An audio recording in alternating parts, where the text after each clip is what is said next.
পূর্বশত্রুতার জের ধরে ফরিদপুর সদর উপজেলার মাদচর ইউনিয়নের ৬ নং ওয়ার্ডে অবস্থিত নাজমা আক্তারের বসতবাড়িতে হামলা চালিয়ে ব্যাপক ভাঙচুর ও লুটপাটের অভিযোগ পাওয়া গেছে। এ ঘটনায় কোতোয়ালী থানায় অভিযোগ দায়ের হলেও পুলিশ ঘটনার সাথে জড়িত এখনও কাউকে গ্রেপ্তার করতে পারেনি।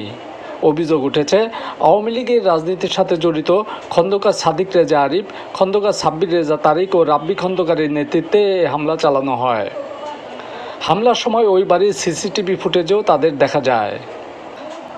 স্থানীয় এলাকাবাসীর অভিযোগ ও ভুক্তভোগীর সাথে কথা বলে জানা যায়, মাদচর ইউনিয়নের ৬ নং ওয়ার্ডের অধিবাসী রেজা খন্দকারের সাথে নাজমা আক্তারের পূর্ব থেকে জমি সংক্রান্ত বিরোধ চলে আসছিল।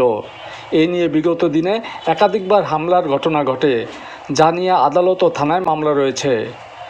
বিরোধের জের ধরে গত শুক্রবার রাত ৯:১টার দিকে নাজমা আক্তারের অবর্তমানে তার বাড়িতে আরিফ খন্দকার, তারেক খন্দকার ও রাব্বি খন্দকারের নেতৃত্বে ২০-২৫ জনের সশস্ত্র একটি দল হামলা চালায়।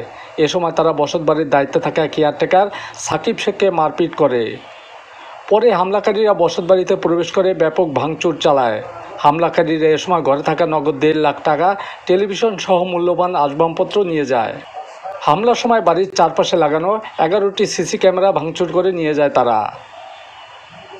নাজমা আক্তার অভিযোগ করে বলেন, দীর্ঘদিন ধরে প্রতিপক্ষের লোকজন তাদের নানাভাবে হেনস্থা করে আসছেন। তাদের নিজ সম্পত্তি জোরপূর্বক দখল করা পায়তারা চালাচ্ছেন তারা। আমি সেদিন রাত্রে যা ঘুমাই রয়েছি, এরা অচক্ষভাবে আনুমানিক রাত ১৫টার দিক আইসে সাইডে এই দরজা পিছিয়ে লাগতে পারি ঘুম ব্যাঙ্গিসের কুবাই মানে আমার ঘুষির থাপড় লাগতে করতে দিয়া আমার মায়ের শুরু করছে, আমি দৌড় শুরু করেছি, এতে ছিটে দৌড়ে চলে গেছে, জামা কাপড় সব ছিঁড়ে ফেলাই দিছে। এই বিরোধের জন্য আমার ছেলেকেও ২ বছর আগে ওরা মারপিট করছে জমির কারণে, কিন্তু আমরা জমিটা ৫০ বছর আমরা ভোগ করতে পারি না। এখন আমাদের প্রাপ্যটা ওরা বুঝাই দেয় না, কারণ আমাদের জায়গায় আমরা ঘর করছি, সেখানে তারা ঘরটা ঈদের দিন আগে রাত্রে ওরা ঘরটা ভেঙে ফেলছে।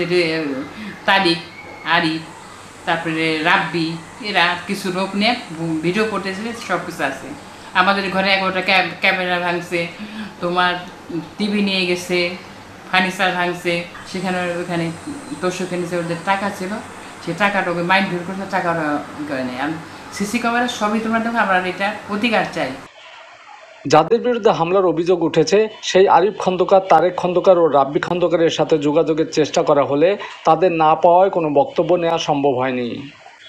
কোতোয়ালী থানার এসআই কবির হোসেন ক্যামেরার সামনে কথা না বললেও তিনি জানান, হামলা ভাঙচুরের বিষয়ে একটি অভিযোগ পাওয়া গেছে। তদন্ত সাপেক্ষে ঘটনার সাথে যারা জড়িত রয়েছে তাদের বিরুদ্ধে আইনগত ব্যবস্থা নেওয়া হবে।